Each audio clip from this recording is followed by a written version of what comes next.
कोई तहकीकाती इदारा है ना ही अदालत, मुझे कानून के मुताबिक चलना है, ये कहना था स्पीकर कौमी असम्बली सरदार एयाज सादिक का। 8 रेफरेंसेस में से 6 मुस्तरद, 2 कार्रवाई के लिए इलेक्शन कमीशन को भिजवा दिए हैं। ये कहा सरदार एयाज सादिक ने।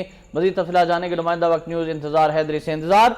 आगाह कीजिएगा तहरीक इंसाफ के वॉकआउट के हवाले से और स्पीकर के बयान से मुतालिक।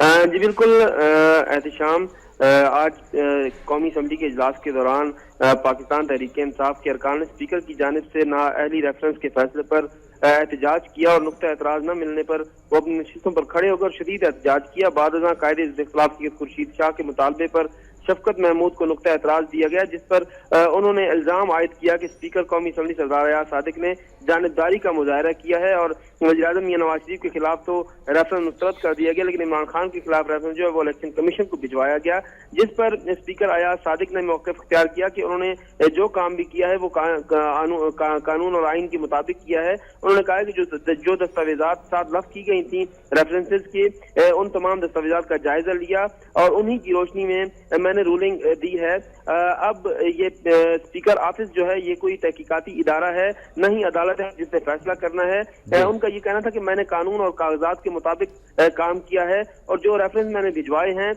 उन सब को भिजवा दिया गया है। मेरे पास 8 रेफरेंसेस आए थे, जिनमें से 2 को मैंने काबिल जायजा समझा और उन्होंने इलेक्शन कमीशन को भिजवाया। अलबत्ता दीगर 6 को भी भिजवाया गया है ताकि इलेक्शन कमीशन भी देख सके कि किस वजह से इन रेफरेंसेस का जायजा नहीं लिया जा सका। उन्होंने कहा कि जिन लोगों ने एतराज लगाया है, जिन लोगों ने जानबदारी की बात की है, ये पहले भी बात कर चुके हैं। मैं हमेशा से गैर जानबदार रहा हूँ और किसी किस्म की जानबदारी की बात नहीं की, न ही आज के इस इजलास में मैं अपने इख्तियारात की बात करूंगा या अपने इस्तिस्ना की बात करूंगा। उन्होंने कहा आपका इंतजार है, आपने हमें तफसीलात से आगाह किया।